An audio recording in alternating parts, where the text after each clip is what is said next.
I'd like to take a moment to thank the Blockchain Academy. The Blockchain Academy is an educational training firm offering blockchain training to the enterprise. The Blockchain Academy offers courses for both management and developers, offering delivery online and in live classrooms. The Blockchain Academy works with enterprise clients to create and deliver innovative training programs globally. They recently announced a new blockchain course targeted towards attorneys. To learn more about the Blockchain Academy, visit them at www.theblockchainacademy.com. This is the Blockchain 360 podcast. Blockchain 360 is a podcast of interviews and discussions about the current state and direction of blockchain. Thank you for joining us today. If this is your first time listening, then thank you for coming. The Blockchain 360 podcast is produced weekly for your enjoyment, and show notes are found at our website, blockchain360.co. Come back often and feel free to add the podcast to your favorite RSS feed or iTunes. You can also follow us on Twitter at Blockchain360. All links discussed today are included in the show notes.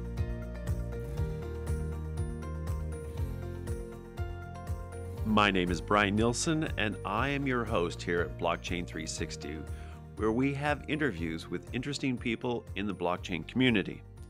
My guest today is Bryan Myint, and Bryan runs and manages the crypto side of Republic as managing director. He has been researching, mining, and investing in cryptocurrencies since 2016. He is also a founding partner of Traeron Capital. Prior experience includes being a strategic consultant for big pharma clients, project manager at early stage startups, and product engineer for medical devices. Bryan graduated from UCLA with a degree in bioengineering in 2010. Hey, Bryant. Thank you so much. I'm super excited to be here. So I really want to know, because this is really a crazy thing, how does a person that starts with a bioengineering degree from UCLA all of a sudden find themselves running a crypto side of a business at Republic? Definitely not a linear process. I would say, I'm a type of person that if I find interest in something, I kind of go right into it. And just to kind of give you some background, I did start off doing bioengineering research in LA, where I'm from. I was working at a medical device engineer for pacemakers for the first few years of my career. And that job kind of took me to the Bay Area for travel. And then Wait. You were creating pacemakers, and now all of a sudden you found yourself in the crypto world? I mean, are you trying to keep the hearts of these investors running? Yeah, I feel like crypto did capture the hearts of many people. And because of that, there was a natural fit. No, I'm just kidding. I think for the most part, uh, I was just really lucky and also very, very fortunate through the connections that I made. Um, you know, Part of by moving to the Bay Area, I was exposed to the really awesome startup culture there. And by working in the startup scene, I was exposed to the people in the tech scene, and it was essentially the engineers at my previous startup that introduced me to crypto. And I would say this was back in the days of Ethereum during the DAO hack. I wouldn't say that's around 2015 ish. And people were talking about this new cryptocurrency. And I was like, oh, wow, that's really interesting. And then they're like, yeah, it just got hacked and it just had a fork. And I was like, what is a fork? And I, started diving and reading about it.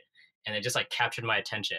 And then obviously the thing that captured most of my attention was when I bought it, right? So I bought Ether back in the day and the price shot up. And I was like, wow, this is some crazy stuff. And from then on, I just kind of was hooked. And that's when I started meeting other people in the space.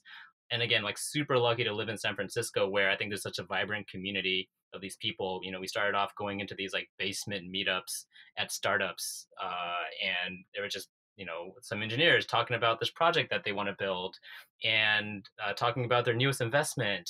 And I thought that was just like so cool. And from there, I just met many other smart people, and a lot of the early people that I met ended up being founding members at Torkion. And then through there, I was introduced to Ken Nguyen, who's a CEO of Republic. It was my friend Lindsay, who is now the CEO of her own crypto hedge fund called Luna Capital, that made the introduction. And through there, I met the team at Republic. And that's kind of the TLDR of how I went from, working in bioengineering to crypto in the span of maybe 6 or 7 years. That's really a great story. And now you're at Republic. Can you actually take a moment and tell us a little bit about Republic and share with our listeners what Republic actually does? Yeah, on the highest level, I would say Republic is a platform in which projects can fundraise from accredited and also non-accredited investors, and emphasis on the non-accredited investor part. We operate under what's called Reg CF, which stands for Regulation Crowdfunding. And through that, we're able to provide financial access for the general public to be able to invest in early stage projects. We've been doing this for about 2.5 years. Uh, in what's called equity crowdfunding. Meaning if you have a startup and you want to crowdfund the equity in it, you can basically sell that equity to retail investors in the same way that you can have VCs participate in your seed stage or Series A. That is the heart of Republic. We're a platform that basically allows these types of fundraising events to occur. And probably just about a year ago, I would say, in late 2017, the crypto ICO craze was in its heyday, and we were like, hey, you can basically, ICOs are a form of crowdfunding, so you might as well be compliant when you do that because crypto is kind of going through this Wild West situation. So, in the same way that we help equity crowdfunding for standard, early stage startups, we applied that same regulatory infrastructure to crypto and token sales. So, in that way, we're able to also expand access for token sales to retail investors and just like the general public. What you're saying is basically that the crowdfunding function of Republic is different than from Kickstarter. And in the sense you're actually working on investing in the equity aspect of it versus the product standpoint. Yes, they can invest in either or both. And it really depends on the project that's fundraising to structure their fundraise in a certain way. And I think the Kickstarter example is really good because, for people that are not familiar with Republic, I do make an analogy to Kickstarter because it is a platform that many people understand the concept of, where you go to this website, you see all these projects that you think might be interesting or not, and you can choose which ones you want to contribute your money to. The main difference is that on Kickstarter, when you contribute money, you get maybe like a shoe or a backpack or whatever the product is that they're making in exchange. But on Republic, when you invest money, you get now shares in the company, or you get tokens that the company is selling instead of like the product. And these tokens and equity are regulated in a much different way than Kickstarter is. So there's a lot of more complexity around the laws that a company has to navigate, and we aim to provide that compliant platform that companies and investors can invest on. In Kickstarter, you can actually raise an unlimited amount of money. Are there monetary limits to the amount that can be raised at Republic? Yes. So the limits at Republic are because we operate under Reg CF crowdfunding rules. Companies that raise on Republic can raise a maximum of $1.07 million per 365 days. That's just the limit in the law. Um, I think it's equivalent to maybe a traditional seed stage round of capital. But we are kind of like hoping that one day that this capital raise amount can be lifted to maybe something like 5 or 10 million, so that a company can really use that to grow and expand and scale, as opposed to 1 million, which is still a serious amount of money, but not really enough to like give a company a lot of runway. Is there a limit to the number of investors that can participate in a Republic crowdfunding cell? So no, there is no limit. That's kind of one of the nice things about being able to invest on a crowdfunding campaign on Republic. You can engage as many people as possible, and these investors that you engage can actually invest as little as $5 to $10. And from there, you can get, thousands and tens of thousands of supporters to invest in your project. And, when we do speak to these early stage projects, this is actually a huge selling point to them because they have a network of supporters that want to invest that typically cannot invest. Or now that they have a campaign that's live, they're able to get, hundreds of thousands of investors and supporters that are now basically financially incentivized cheerleaders for the company. And they can treat the Republic campaign as almost a marketing campaign for their project, and now have a group of cheerleaders that they would not have had otherwise. And there's no limit to how many they can have. What is the average investment that an individual makes on a Republic crowdfunding sale? Yeah, so it actually depends quite a lot. It varies quite a lot. I would say an average amount of investment per person is somewhere around $100 to $200, but it really depends on the project because sometimes projects get attention from certain investor groups, or somehow a project will get noticed by some website, and then maybe that website has a lot of high net worth individuals, and they all invest $1,000 checks or $10,000 checks, but maybe the project has its own network of supporters from a certain user base, and you get maybe 1,000 people investing $100 each. So I would say it really greatly varies on the project and the people that pick it up. But on average, I would say a few $100s per person is a pretty standard amount that people invest. How many companies have been successfully funded by Republic currently, and how many are currently looking for investment? Yeah, so throughout the history of our company, we've successfully raised money for, I want to say, close to 100 projects. So these projects vary from, projects that are looking to create a new form of communication, or projects that are building technology for drones, or projects that are building on blockchain and crypto. It really depends. We take projects across all industries, but of course, my personal favorite, and of course my specialty is projects that are building on blockchain and projects that are issuing tokens the right way. Now, you're the managing director of the crypto side, and for all intents and purposes, that would include any blockchain initiative. Is that correct? That's correct, and yeah, you bring up a really great point. Not all blockchain is crypto, and not all crypto is blockchain. However, we have adopted the name Republic Crypto to represent projects that are building on blockchain or integrate cryptocurrencies into their project. So, for the listeners of Blockchain 360, of course, all of the links are available in our show notes, but you can actually go to republic.co or republic.co/crypto to learn more about them. What was the initiative or what was the impetus for Republic leaving the general business aspect of it and moving it specifically into the blockchain and crypto space for funding companies?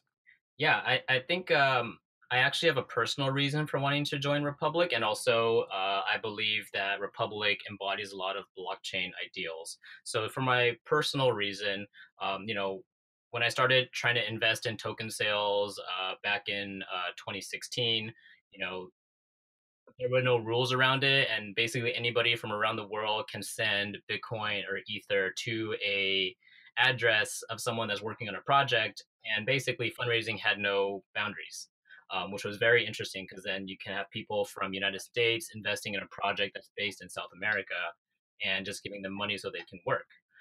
However, as the industry matured and evolved and regulations started settling in, a lot of projects had to abide by securities law, and you started seeing a trend in projects basically saying that they ban all U.S. non-accredited investors. And for those that don't know, there's this kind of categorization of investors in the United States for accredited and non-accredited. And And what is that definition? to be an accredited investor, you have to have a net worth of at least $1 million or an annual income of at least $200,000. And, I think that represents probably close to the top 2 to 3% of Americans, which means that the rest of the 97, 98% are not able to legally invest in these ICOs. However, these ICOs, they're, I don't know if you remember, you probably remember, but back in the day, they were generating some pretty nice returns. And I thought it was very unfair that the everyday person that had a maybe interest in cryptocurrency or interest in, investing was not allowed to invest. And I thought that was really silly. And that's how when I learned about Republic and its mission to democratize investing, I was like, wow, this makes a lot of sense for crypto. Makes a lot of sense for token sales, because literally any token sale that you saw would have the words like, if you're from the United States, you cannot invest. Like, Americans not allowed to participate unless they're accredited. So Republic is directly addressing that, need to allow the rest of the American public to be able to invest. And I think, along the ideals of the blockchain, the ethos of blockchain, Bitcoin basically allowed money to be flowing across the world.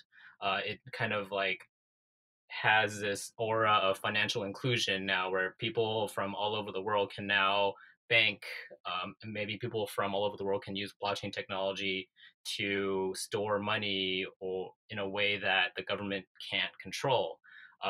And I think, that ethos of financial inclusion and financial democracy is something that Republic really embodies.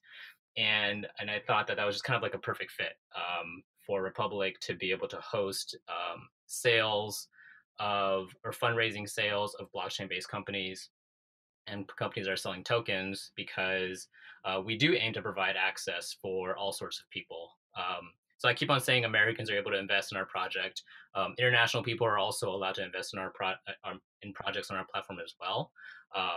And just like that idea of being able to include anybody in the world to invest in your project is something that I think aligns with both blockchain and with what Republic stands to offer.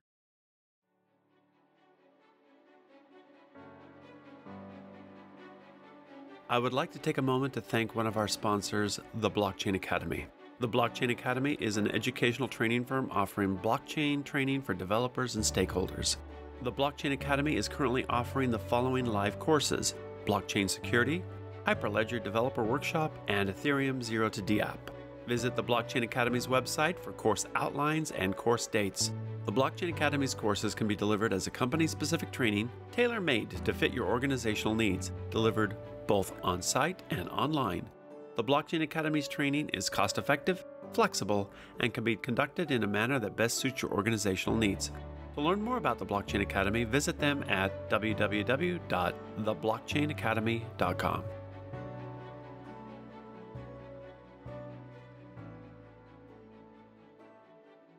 Now, your specialty is in the blockchain side of Republic. Um, can you tell us exactly what you think is going to happen? What's your projections for the future of blockchain funding?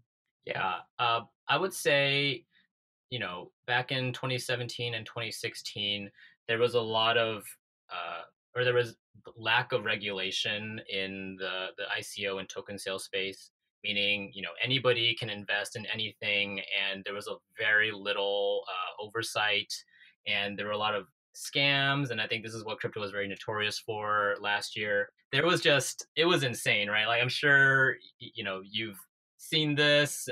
Many listeners on your podcast have probably experienced this. Many of your past guests have probably been victims of this or experienced this in some way or another.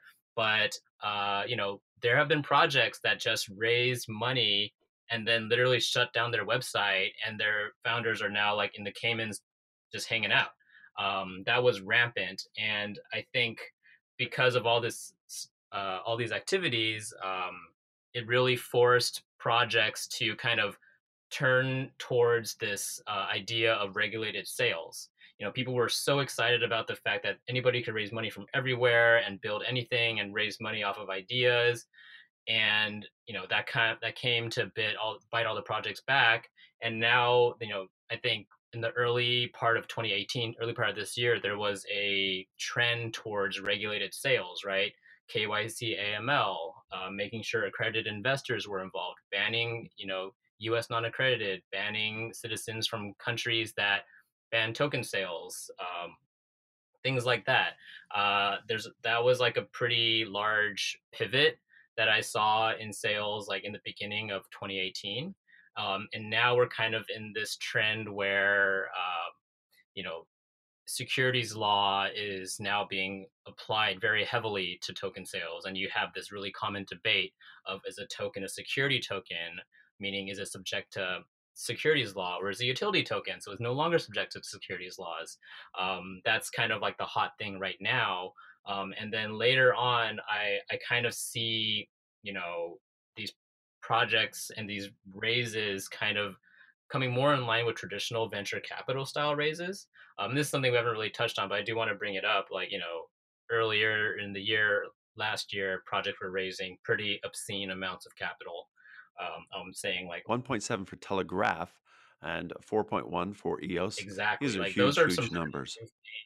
pretty insane numbers, right? Like, what kind of project in the traditional non-blockchain project would ever raise that much money, right? Like, not very many. And I think there's going to be an equilibrium of projects that are doing token sales where these token sale raise amounts and also the token sale logistics are coming to be more in line with how traditional venture capital style raises are happening. And this is where you see like this combination of securities tokens offerings or sales where projects are selling both equity and tokens together, which makes it a little bit more appetizing for VCs. So I do see this trend of the crypto and blockchain token sales moving towards some equilibrium, or at least getting closer to traditional VC financing models. Um, Basically, what you've although, been saying is yeah, is that the ICO landscape here in the U.S. has collapsed. We're finding ourselves looking at the loss of a lot of ICO public sales for institutions that are based here in the U.S. You're saying actually that the Republic aspect or the Republic approach is really towards more private sale. Do you think that, or how long do you think the private sale is going to be remaining as an option? And do you feel that the Republic sale will ever return? yeah, that's a really good question. And, I do think that having a regulated, sale under that falls under securities law is a good way to go for a project. And this goes back to this argument of a security token versus a utility token. Generally speaking, we operate under the assumption that if you are doing a token sale, because the price of that token is most likely volatile and people are thinking of it as an investment, that the sale is an offering of securities, meaning it should be subject to securities law. I think then that's how the private sales should be operated. But however, once you have completed your initial token sale, and you build out the network, right? Your blockchain protocol is live. Your tokens are in the hands of users. People are mining or staking or whatever it is that they're doing, and you have developers building on the protocol. Now your token, you know, can in theory be classified as a utility token. Take Ethereum or take Ether or Bitcoin, for example. Uh, General consensus is that when the Ether crowd sale happened, that could have been a security sale. However, today Ether is classified as a non-security by the SEC. So as these networks mature, and their tokens can be considered utility tokens, then a case can be made that, if you decide to sell more of these tokens that you had in reserve or something, that it can be a public sale. So I wouldn't really say, back to your original question, I wouldn't really say that the public sale is dead, but I think that there should be certain parameters that define when a public sale can happen. And that's defined by, maybe how decentralized the network is, how utilized is the token, when can a token be classified as a utility token and no longer a security token? And these, I think, are questions that a lot of people are asking in the space, and we might not really get answers to unless some regulators like the SEC come out with some definitions. And I'm really excited to kind of see where these definitions go, because that will determine the way that sales are held in the future. So let's say that I'm a blockchain company. I'm looking to actually do some crowdfunding. Um, what should I be doing to prepare for that type of opportunity in today's market? Yeah. So if you're, you're an entrepreneur, you have a project, I would say, By the way, I build widgets and I'm the best widget maker that there's ever been. dude, I love widgets, by the way. I have an iPhone right now, but back in the day when I had an Android, I loved widgets on the Android OS. It was probably one of the best reasons for having Android. But going back to your original question, um, if you say like you wanted to monetize on these widgets that you were building, Right. um, I would say, and it depends on how sufficiently capitalized you are already. But from our Let's say experience I of have the family and friends money already invested in my company and I have now a prototype. So that's where I'm at. awesome. So yeah, let's say you have like some initial friends and family cash. You have like you're able to build a prototype, so you now have a proof of concept. Congrats, you're better than 90% of the projects that were raising in 2017. And essentially, now you have something to show to investors that, hey, this is what I'm building. I'm looking for money. There's a few ways you can go about the raise.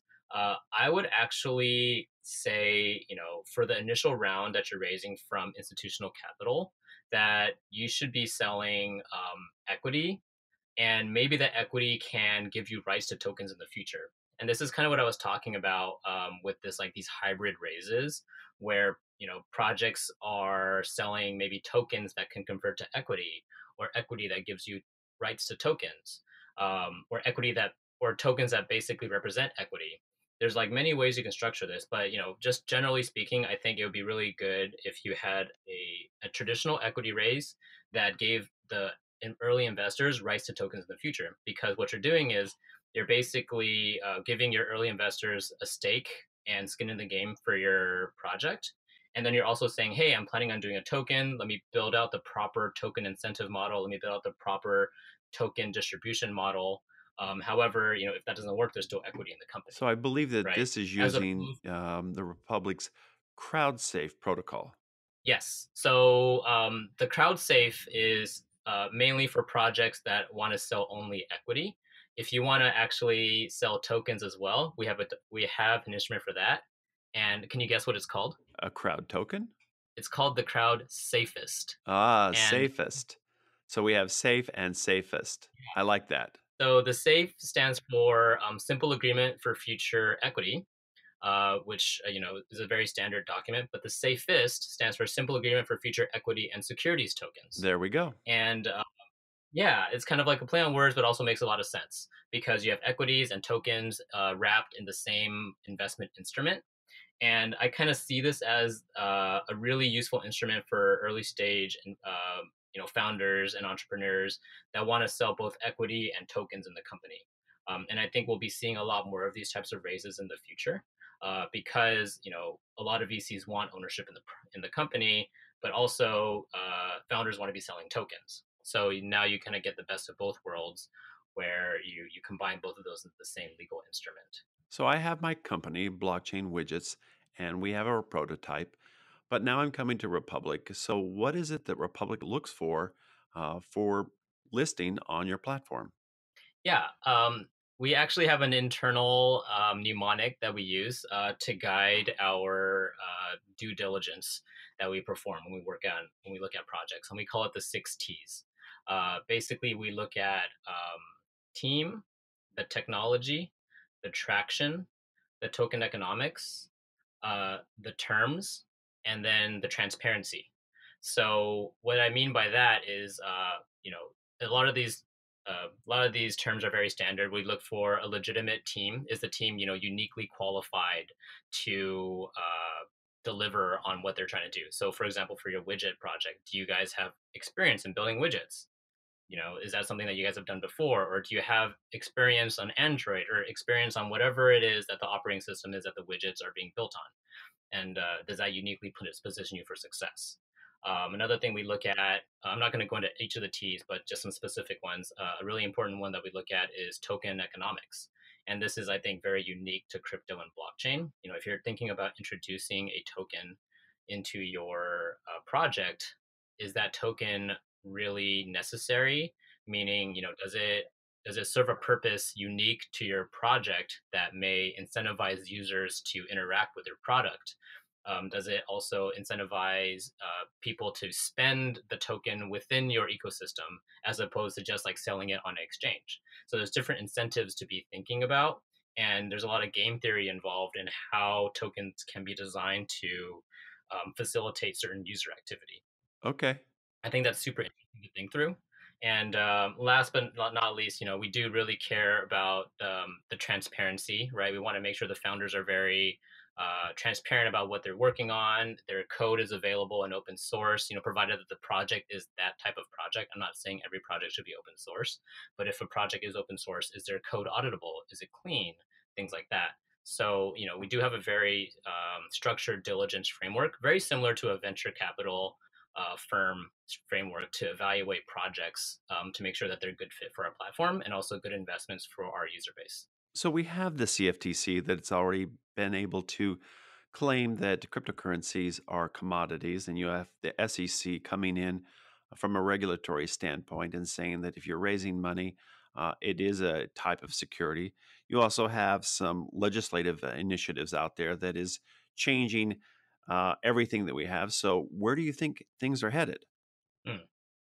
That's a great question. And let's see, a lot to unpack there. I think where I see this headed to is even with all the things you just mentioned there, Bryant, there is still a lot of uncertainty for projects. Projects are still not sure, you know, whether or not they should be raising United States, whether or not their token is a utility versus a security, because there hasn't been any, firm guidelines on how to measure your token against what the standard for a utility token is versus what the standard for a security token is. And people are always scared that the government might just outright limit the way token sales happen, or deem past sales as being non-compliant. So there's a lot of still uncertainty, which causes a lot of projects to be careful and even wary of fundraising in the United States. So that being said, I do still hope, and I would like to see more definition coming from regulatory bodies in the United States on how to properly execute these sales and how to properly classify, tokens and projects. Because if they don't do that, then this uncertainty will drive a lot of American talent and also just international talent away from raising United States and engaging in the U.S. User base. So how difficult is it for a blockchain company to raise funds in the US? I would say it's actually not that difficult, right? In terms of just, executing this, it's not very difficult because there are compliant pathways to raise capital in the United States. I would say compared to if you wanted to raise money in outside of the United States, there are easier ways to do it. But even inside the United States, there are compliant pathways, and Republic, of course, is one of these, along with many other crowdfunding sites. And also, if you want to just do a fundraise and not include unaccredited investors, you can do a private Reg D sale on your own. So there are, what's called securities exemptions like Reg CF and Reg D, even Reg A plus, that allow projects to raise capital from investors in a compliant way in the United States. It's not extremely difficult, but yes, there are, uh, there's a lot of legal work, accounting work that goes into it, but that's just what it's like to run a business in America. I wouldn't say it's much different. But I think in taking this context in a global sense, because blockchain is a global phenomenon, there are easier ways to do it, say, in Singapore or Switzerland, where the regulation is a lot more relaxed for companies trying to raise capital. So let's come back to my blockchain widget company. What would the steps be for it to be listed on the Republic platform? Yeah. So, if you have a project, I would say, the basic things that we do require for a project to be considered on Republic is to have some sort of pitch deck. If it's a blockchain project, it should have some sort of white paper or some sort of documentation describing the technical aspects of the project. And based on those two documents, that's enough for us to at least start to take a preliminary look at the project. You can go on our website, republic.co, and there is a button to apply and submit, your white paper, your pitch deck, your executive summary, and any other supporting documents, and that goes directly into our inboxes where we can start evaluating projects. And then once your widget project gets looked at by someone on the team, and we're like, oh, this is really interesting, we get on an introductory call with you. Typically lasts about 1 hour, usually a little bit less than that, where we learn about what your project is. We do a little bit of digging into the technology behind it. What's the team that you're building? How much traction do you have? Do you have a community of supporters? Things like that. And then based on the needs of your project and maybe where it's at, if it's too early, we'll let you know. But if it's at the right stage, we'll be like, yeah, let's go ahead. We'll kind of tailor the timeline for the Republic campaign based on where your company is. We're very flexible. We work very closely with the founders. I would consider it basically a white glove service where we are able to be very, I guess, we were able to work towards your timeline and towards your needs. We also are able to align some of our marketing activity with yours and help with getting you the exposure that you're looking for your project. So it's kind of a lot of hands-on attention that we give you to help make sure that your fundraise goes as well as possible. Because at the end of the day, we want your project to be on our website and successfully viewable by all your investors and anyone that's looking to learn more about your project, so that they would be much more inclined to invest. There's going to be a pretty little project page with a video, your pictures and all this stuff. So it'll be really cool. We try to make it very, very appetizing for people to invest. Kind of like if you go on Kickstarter and you see these cool videos. Sure. You can think of. What sets Republic apart from its competitors? So I would say Republic is the only crowdfunding platform right now that has an arm dedicated solely for crypto. I would say the Republic crypto side of the business is actually very blockchain native, meaning our team has a lot of people that have deep blockchain experience. We're really looking at projects that are building on use cases that are native to blockchain or specific to projects that are enabled by this new technology. We try to be in the loop with all the new scalable blockchain protocols that are happening or any new initiatives that are occurring, so that we can provide what we think are great examples of blockchain to the general public to be able to invest in. I think that by showcasing the best projects in crypto, we're putting the best foot forward for the industry as a whole and allowing the general public to be able to invest in this next generation of technology. I don't think there are any other platforms out there that are as focused in the blockchain space and also that have partnerships in the blockchain and crypto space like we do to really like cement our position as leaders for fundraising for blockchain based companies. So, on your website, you actually referenced that you're part of a family of startup platforms. So, what is the relationship between you and these other platforms that you reference? Yeah. So, yeah, you basically mentioned our entire extended family. Angel, just to give you some context, our CEO, Ken Nguyen, used to be general counsel at AngelList and was one of the founding members of CoinList. So, just through that relationship, along with other people on our team, there's a lot of shared talent between Republic, AngelList, and CoinList. So, you can think of us as like kind of just one kind of family of people that are interested in blockchain, and we do business together. However, we are all very separate entities. Republic, our main, niche here is providing access for retail investors through RegCF. Um, CoinList is a project, is a platform for Reg D private sales. AngelList is a platform for syndicating investments that are traditional equity investments. So we're all very complementary to each other, but there is a lot of shared talent, and we do lean on each other for feedback, and also just to kind of like stay in tune with the industry and things like that. So we are very lucky to have a really, strong family of companies supporting us and strong family companies that we can call partners. So, that's kind of the extent. We're all very different entities at the end of the day, and we all have very, very separate businesses. So early in our conversation, you referenced that the Republic platform is very US centric. Are there any plans for Republic to start to offer uh, crowdfunding financing for companies outside of the US? Yes, I would say blockchain is a global phenomenon, and one thing I always like to kind of come back to is you can send money now the same way that you can send email. There's really no real borders now that blockchain has kind of been adopted.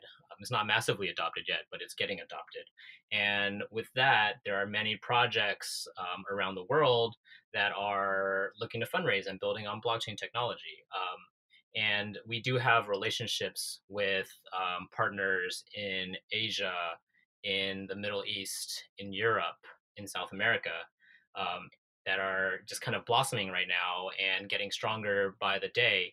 And I think as blockchain technology becomes a more integral part of society and the world economy, we do want to be there and be at the forefront of this, and be that platform to help companies around the world to be able to fundraise. That being said, our platform today allows people from all around the world to be able to invest in projects. And because we operate under the U.S. securities law framework, we do focus a majority on projects that have a U.S. base. However, we are not closing the door to any other companies in the future, and we do have hopes and dreams to kind of expand outside the United States. Because if you ask me, crypto is going to be more than just crypto is going to be really tearing down a lot of these borders in a political sense, but also in a financial sense. And we want to be there to support any of those activities. I'm really happy to know that the Republic platform is helping these companies raise up to about $1 million. But what is the average investment made for most companies that are participating on the platform? Yeah, and that really depends on the project, and this is actually part of our diligence criteria, where a company is saying, even though the cap is 1 million, a lot of companies will say like, oh well, our goal is $100,000 because we want to hire maybe 2 or 3 more people, and then we also want to bring on a marketing firm, and this is based on our math, this is what we need. So I would say on average, I would say in the average on the neighborhood of 100,000 all the way up to 500,000 is an amount that companies are looking to raise. And then if they exceed that goal, they hit the cap of 1 million, then that's amazing. But we do want to make sure that companies that raise on our platform, have a defined goal that's justified by tangible details such as headcount, such as milestones, and costs for other operating activities such as events. So it really depends on where they're trying to go. Like maybe if it's a project that is very, has a very engineering heavy product, like they're building, a drone or something, then that can be a little bit more capital intensive, and their raise goal can be a little bit higher.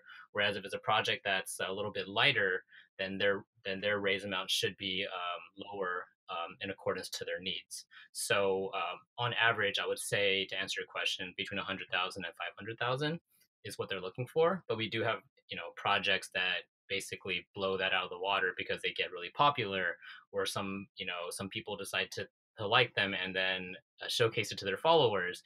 And we've had that happen with our crypto projects. Our first 3 crypto projects sold out, hit $1 million cap within a few days. So it really depends on the project, but we do encourage the projects to set very reasonable expectations for goals, and then always shoot to exceed those. How many projects have you done on this crypto side? And really, when did you come in to change and create the crypto side of the business? So the crypto side of Republic started basically a year ago. I would say around October and November of last year. And since then, we've hosted 6 or 7 sales, and you can see them on our website. The first 3 have been sold out, and then we have, I think, 2 live on our website right now. So ever since then, we've had a few other projects that we work with, not on our website as more of like an advisory client. But as far as like, Reg CF enabled crowdfunding sales, we've had about 5 or 6. That's really the end of this podcast. But I really encourage everyone who is a listener of Blockchain 360, and if you're trying to raise money, to actually go to a Republic.co's website and learn more about their particular products. I also want to encourage all of our listeners, because you can actually access the Blockchain 360 on multiple platforms, on iTunes, Google Play, Stitcher, iHeartRadio. Uh, Please be sure to share the podcast with your family and friends and encourage others to listen to it. And if you have a few moments, please give us a rating. We appreciate it because it actually pushes up our ranking, and we want to actually have the Blockchain 360 last for a long time. Bryan, is there any final words that you have for us? No, I just want to say thank you so much for having us on, and I really hope that people do see that there is a compliant way for blockchain projects and investors alike in the United States to be able to invest, and for these projects to be able to raise from accredited and non-accredited investors in the United States and around the world. So thank you very much, Bryan. The Blockchain 360 podcast is produced weekly. Have a question? Want us to interview someone specific? Wish to hear about a particular topic? Let us know. You can email podcast@blockchain360.co or tweet us on Twitter @blockchain360 or at our website blockchain360.co.